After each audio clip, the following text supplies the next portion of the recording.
किसान साथियों, आपने ऐसी बहुत सारी वीडियो देखी होगी जिसमें बताया गया है कि धान में कल्ले बढ़ाने की नए तरीके, धान में कल्ले बढ़ाने के उपाय, धान में कल्ले ज़्यादा कैसे पाएँ, एक्स वाई जेड बहुत तरह के ऐसे वीडियो आपने देखे होंगे। ऐसे वीडियो की भरमार आपको यूट्यूब पे दिखाई देगी।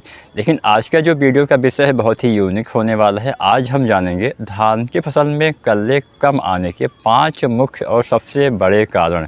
अगर आप ये पाँचों बातों का ध्यान देते हैं तो आपके धान की फसल में ना सिर्फ ज़्यादा कल्ले आएंगे, आपके पौधे की अच्छी ग्रोथ होगी, ज़्यादा कल्ले आएंगे, फसल में हरापन रहेगा, पौधे में पीलापन नहीं रहेगा, पौधे का अच्छे से विकास होगा, अच्छी बढ़वार होगी और बाद में बढ़िया उत्पादन भी आपको देखने को मिलेगा। तो 5 ऐसे बड़े कारण क्या हैं और इसका समाधान, केवल हम कारण के बारे में ही नहीं बताएंगे, उसके समाधान के बारे में भी हम आपसे चर्चा करेंगे कि कैसे आप इसकी पूर्ति कर सकते हैं, कैसे आप अच्छा तरीका अपना के।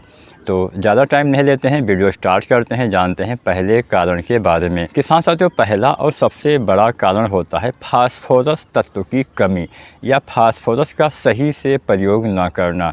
नाइट्रोजन, फास्फोरस, पोटास 3 हमारे ऐसे तत्व होते हैं जिनकी पौधे को सबसे ज़्यादा आवश्यकता पड़ती है और ख़ासकर फास्फोरस एक ऐसा तत्व होता है जिसके बारे में आपको जानना चाहिए ताकि आप इसका सही से प्रयोग कर पाएँ। फास्फोरस के बारे में 2 चीज़ें सबसे ज़्यादा ध्यान देना है। एक तो डालने का सही तरीका और इसके साथ क्या नहीं करना है। डालने का यानी समय या तरीका अगर हम जानें तो फास्फोरस का इस्तेमाल अगर आप धान की फसल में करते हैं या किसी भी एक्स वाई जेड फसल में करते हैं, चाहे धान हो, गेहूँ हो, सरसों हो या कोई भी दूसरी फसल हो, उसमें फास्फोरस आखिरी जुताई के समय देना सबसे बढ़िया रहता है। आखिरी जुताई के समय या जुताई से पहले भी आप डाल सकते हैं, उसके बाद आप जुताई करवा सकते हैं। इससे फ़ायदा क्या मिलेगा? फास्फोरस एक स्थिर तत्व होता है। स्थिर का मतलब एक ऐसा तत्व जो गतिशील नहीं होता है। गतिशील नहीं होने से मतलब, जैसे उदाहरण के लिए मान लीजिए ज़मीन की ऊपरी परत है, अगर आपने फास्फोरस रोपाई के बाद में डाला तो ये ऊपरी हिस्से में ही रह जाएगा, ये नीचे तक नहीं जा पाएगा। अब ऊपर तो बहुत कम जड़ें होती हैं या फिर ना के बराबर जड़ें होती हैं, जिससे इसकी पूर्ति बहुत कम या ना के बराबर होगी।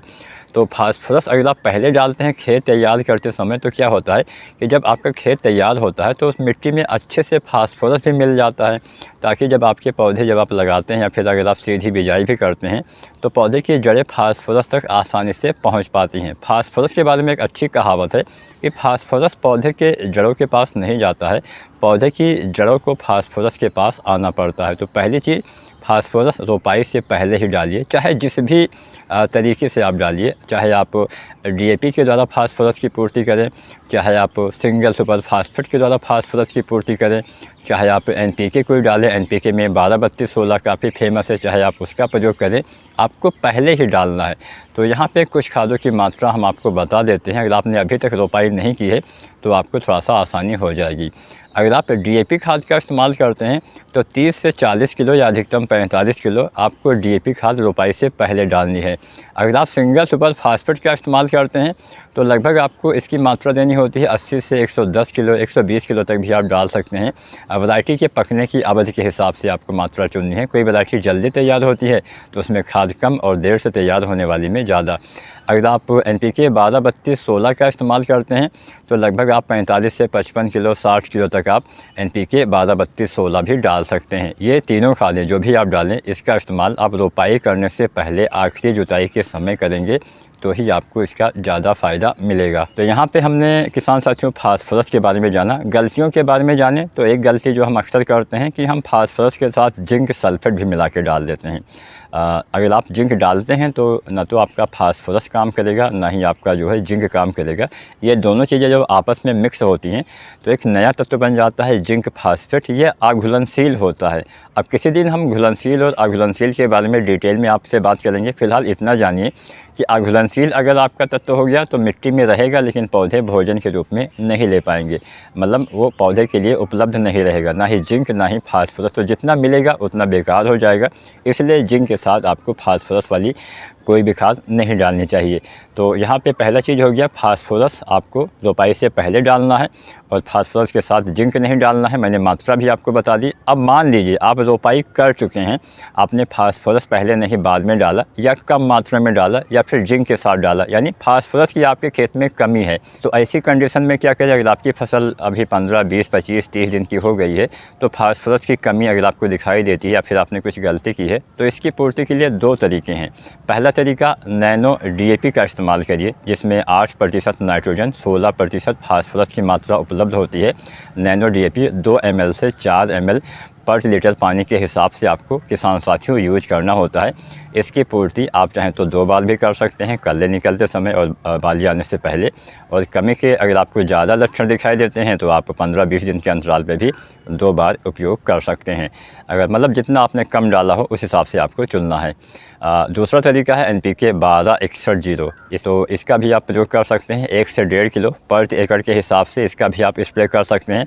ज़्यादा कमी हो तो आप 2 बार भी डाल सकते हैं। 15-20 दिन के अंतराल पे दोबारा से आप प्रयोग कर सकते हैं, या बाली आने से पहले और कल्ले निकलते समय आप डाल सकते हैं। तब आपको ये सारी चीज़ें करनी है जब आपने फास्फोरस की सही से पूर्ति ना की हो या फास्फोरस की कमी दिखे, तो आप NPK 1261 या नैनो DAP का इस्तेमाल करिएगा।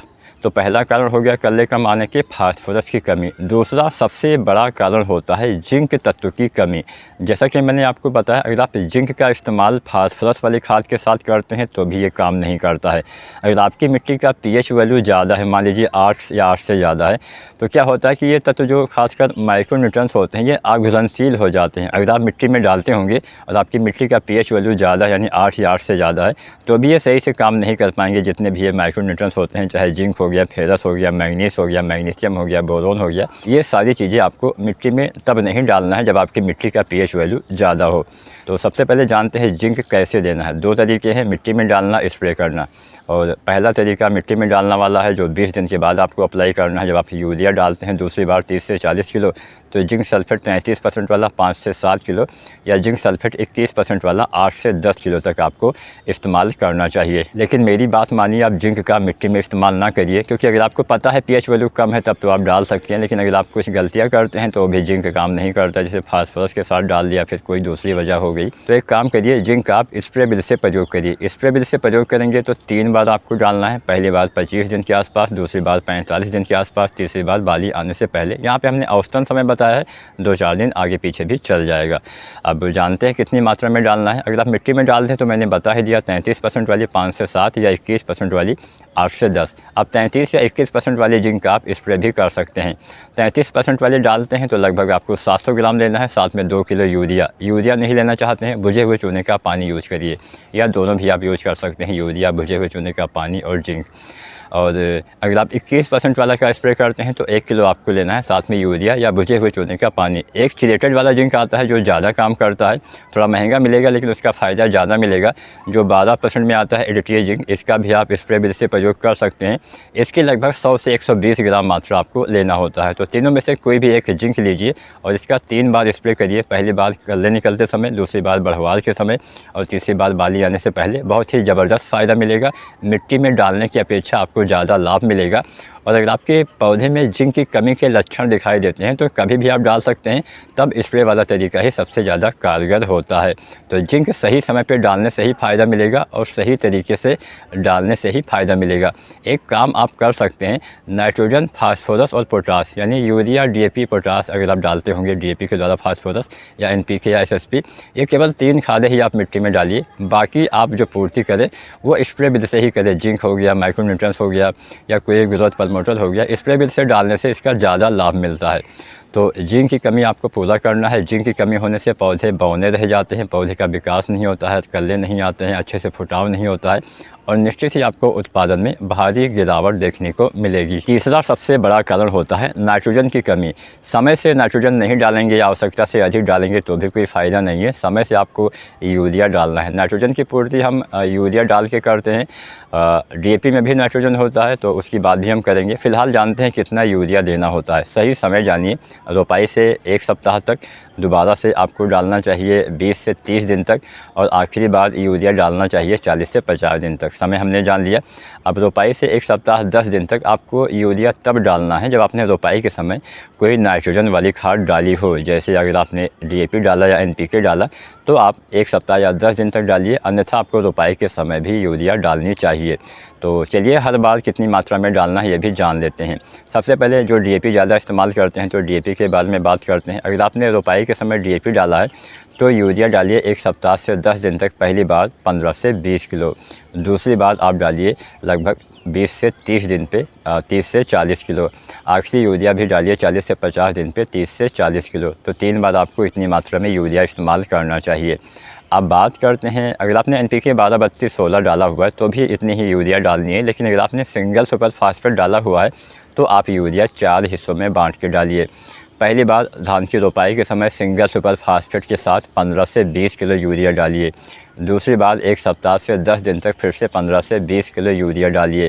तीसरी बार यूरिया डालिए लगभग आप 20 से 30 दिन पे 30 से 40 किलो, और चौथी बार यूरिया डालिए 40 से 50 दिन पे 30 से 40 किलो। जितना भी यूरिया डालना है धान की रोपाई के 50 दिन के भीतर ही इस्तेमाल करना है। 50 दिन के बाद इस्तेमाल करेंगे पौधे में बीमारी आने का खतरा बढ़ेगा, फसल गिरने की संभावना बढ़ेगी, पौधे की हाइट ज़्यादा हो जाएगी, आपको नुकसान उठाना पड़ सकता है। तो कभी भी यूरिया रोपाई के 50 दिन के बाद, बहुत देर से तैयार होने वाली कोई वैरायटी है तो वहाँ 55 दिन तक भी डाल सकते हैं, लेकिन कोशिश करिए 50 दिन के भीतर ही यूरिया का इस्तेमाल कर दीजिए। सही समय पे डालना है। यूरिया डालते समय भी 2-3 बातों का ध्यान देना है। ज़्यादा पानी भरा हो तो यूरिया नहीं डालना है, पानी निकालने के बाद ही डालना है। खेत से पानी बह रहा हो, क्योंकि बरसात में जब पानी ज़्यादा भर जाता है तो पानी जो तराई वाले क्षेत्र होते हैं वहाँ पे बहने लगता है, मतलब बहुत सारी जगह से पानी इकट्ठा होकर बहने लगता है। तो अगर पानी आपके खेत से बह रहा है तो भी यूरिया न डालिए, क्योंकि यूरिया बहुत जल्दी घुल जाता है, पानी के साथ बह जाएगा। या फिर दोपहर के समय बहुत तेज़ धूप हो, बहुत तेज़ हवा चल रही हो तब भी यूरिया नहीं डालना है, नहीं तो वाष्पीकरण होने से उसकी उपलब्धता कम हो जाएगी। लेकिन अगर आप शाम के समय डालते हैं यूरिया तो अच्छा रहेगा। तो ये बात का ध्यान देना है। और ऐसे खेत जो हल्की मिट्टी वाले होते हैं, मतलब जो रेतीली या थोड़ा सा बलुई टाइप की मिट्टी वाले होते हैं, अगर आपने वहाँ पे धान की फसल लगाई हुई है तो वहाँ पे कोशिश करिए कि सिंचाई करने के बाद ही यूरिया डालिए। सिंचाई से पहले डालेंगे तो सिंचाई के साथ पानी के साथ यूरिया यानी नाइट्रोजन भी नीचे चला जाएगा, इस बात का ध्यान देना चाहिए। तो यूरिया के बारे में हमने जाना। यूरिया के इस्तेमाल से नाइट्रोजन की पूर्ति होती है। हमारी मिट्टी में सबसे ज़्यादा नाइट्रोजन की कमी है। अगर आप सही समय पे नाइट्रोजन नहीं डालते हैं तो उसका लाभ कम मिलेगा। आवश्यकता से ज़्यादा डालते हैं तो पौधे ज़्यादा लंबे हो जाएंगे, फसल में बीमारी आने का खतरा बढ़ जाएगा। चौथी बड़ी वजह होती है ज़्यादा खरपतवार। खरपतवार का नियंत्रण भी आपको करना पड़ेगा। ज़्यादा खरपतवार हमेशा कल्ले कम और उपज कम आने के मुख्य कारण हो सकते हैं। खरपतवार का नियंत्रण हम 2 तरह से कर सकते हैं। इसके ऊपर हमने वीडियो भी बनाया हुआ है, फिलहाल कुछ जानकारी आपको दे देते हैं। खरपतवार उगने से रोकने के लिए 2 फार्मूले काफ़ी फेमस हैं। एक है ब्यूटाक्लोर और दूसरा है पेट्लाक्लोर। ब्यूटाक्लोर जो 50% EC में आती है 1 से 1.5 लीटर मात्रा, या पेट्लाक्लोर जो 50% EC में आती है 500 ml से 600 ml मात्रा पर एकड़ के हिसाब से धान की रोपाई के 3 दिन के भीतर यानी 72 घंटे के अंदर आपको डालना है। जब डालिए खेत में पानी भरा रहे, इस बात का ध्यान देना है। कुछ समय तक पानी भरा रहना चाहिए ताकि पानी के ऊपर एक लेयर बने जिससे खरपतवार का जमाव नहीं होता है। तो 3 दिन के भीतर रोपाई के इस दवा का इस्तेमाल करना है। और मान लीजिए खरपतवार का जमाव हो जाता है और मान लीजिए 15, 20, 25, 30 दिन तक जब खरपतवार 2 से 3 या 4 पत्ती के हो जाते हैं तो नियंत्रण कैसे करें? तो इसके लिए बिस्पाइरिबैक सोडियम काफ़ी अच्छा फार्मूला है जो 10% SC में आता है। इसका इस्तेमाल करिए। लगभग 80 ml से लेके और 120 ml तक मात्रा पर एकड़ के हिसाब से इसका डालेंगे तो खरपतवार का नियंत्रण आप आसानी से कर पाएंगे। ध्यान का देना है, अगर खरपतवार उगने से रोकने वाली पेट्लाक्लोर या ब्यूटाक्लोर का इस्तेमाल करते हैं तो खेत में पानी भरा होना चाहिए। अगर आप बिस्पाइरिबैक सोडियम का इस्तेमाल करते हैं जो कि जमाव के बाद प्रयोग किया जाता है तो खेत में पानी भरा नहीं होना चाहिए। अगर पानी भरा रहेगा तो पानी के नीचे जो खरपतवार है वो रहेंगे, जिससे दवा का असर उस पर नहीं होगा। लेकिन हाँ, मिट्टी में उचित नमी होनी चाहिए जब आप बिस्पाइरिबैक सोडियम का इस्तेमाल करें। नमी ना हो तो आप पहले हल्का सिंचाई कर सकते हैं, उसके बाद इसका इस्तेमाल कर सकते हैं ताकि खरपतवार का नियंत्रण आप समय से कर पाएँ। अगर खरपतवार खेत में ज़्यादा हो जाते हैं तो कल्ले कम आते हैं, उत्पादन में कमी हो सकती है। तो खरपतवार का नियंत्रण आपको समय से करना है। अब बात करते हैं किसान साथियों पांचवा कारण है माइक्रोन्यूट्रिएंट्स की कमी यानी सूक्ष्म तत्वों की कमी, जो कि सबसे बड़ा कारण हो सकता है। क्योंकि हम इसका इस्तेमाल बहुत कम करते हैं। बहुत से ऐसे कम किसान साथी होंगे, जो कि मेरा मानना है, जो कि माइक्रो न्यूट्रिएंट्स यानी सूक्ष्म तत्व की पूर्ति करते होंगे। हालांकि बहुत सारी किसान साथी, बहुत सारी कंपनियां जो माइक्रो न्यूट्रिएंट्स बनाती हैं उसका इस्तेमाल कर सकते होंगे, जैसे सागरिका वगैरह डालते होंगे या फिर कोई भी दूसरा फार्मूला डालते होंगे। लेकिन एक फार्मूला है जो मैंने पिछली वीडियो में भी आपको बताया हुआ है, उसके द्वारा भी आप माइक्रो न्यूट्रिएंट्स की पूर्ति कर सकते हैं। अगर इनकी कमी हो जाती है तो भी पौधे बौने रह जाते हैं, विकास नहीं हो पाता है, अच्छे से ग्रोथ नहीं हो पाती है और कल्ले कम आते हैं, उत्पादन कम मिलता है। तो 6 चीज़ें हैं, मैंने पिछली वीडियो में आपको बताया हुआ है। लगभग सभी वीडियो में मैं आपको बताता हूँ। जिसमें से पहला लीजिए जिंक सल्फेट 33% वाला 700 ग्राम। दूसरा चीज़ मैग्नीशियम सल्फेट 1 किलो। तीसरा चीज़ फेरस सल्फेट आधा किलो। चौथी चीज़ मैग्नीज सल्फेट 250 ग्राम। पाँचवीं चीज़ बोरोन 20% वाला 100 ग्राम। और छठवीं चीज़ आपको लेना है यूरिया 2 किलो। ये 6 चीज़ें आपको स्प्रे करना है। रोपाई के 20 दिन से लेके और बाली आने के पहले तक इसका इस्तेमाल करेंगे तो बेहतरीन फ़ायदा होगा। जिस समय इस्तेमाल करेंगे उस समय ज़्यादा फ़ायदा होगा। मान लीजिए कल्ले निकलते समय डालेंगे तो कल्ले का फुटाव अच्छे से होगा। मान लीजिए बढ़वार के समय डालेंगे तो बढ़वार अच्छी होगी। बाली आने से पहले डालेंगे तो बालियों का विकास अच्छे से होगा। तो माइक्रो न्यूट्रिएंट्स आपको अवश्य प्रयोग करना है। आप चाहें तो ये फार्मूला, सस्ता फार्मूला, इसका प्रयोग करिए, या कोई कंपनी का मतलब पैकेज आता है उसका भी इस्तेमाल कर सकते हैं। सागरिका वगैरह भी इस्तेमाल किया जा सकता है। तो 5 बड़े कारण यहाँ पे हमने बताए जिसकी कमी से कल्ले कम आ सकते हैं, उत्पादन कम मिल सकता है। ये 5 तरीके अगर आप अपनाते हैं तो निश्चित ही आप कल्ले ज़्यादा पाएंगे, उत्पादन भी बेहतर ले पाएंगे। तो आज की मेरी वीडियो आपको पसंद आई है तो आप लाइक करिए, कमेंट के माध्यम से एक जानकारी दीजिए कि आपकी फसल कितने दिन की हो गई है। और आने वाले दिनों में किस विषय पे वीडियो देखना चाहते हैं ये भी बता सकते हैं। कोई भी सवाल हो तो आप कमेंट कर सकते हैं, हम जल्द से जल्द आपके सवालों के जवाब देने का प्रयास करेंगे। वीडियो पसंद आई हो तो लाइक एक ज़रूर करना, ताकि मुझे थोड़ा सा मतलब अच्छा लगे कि हाँ हमारे किसान साथी वीडियो को लाइक करते हैं, जिससे वीडियो बनाने में थोड़ा सा और हमें मतलब एक खुशी महसूस हो। वीडियो पसंद आई है तो लाइक अवश्य करिएगा और चैनल को सब्सक्राइब करिए। SRJ खेती बाड़ी से संबंधित वीडियो बनाने वाला एक अच्छा चैनल आप मान सकते हैं। धन्यवाद।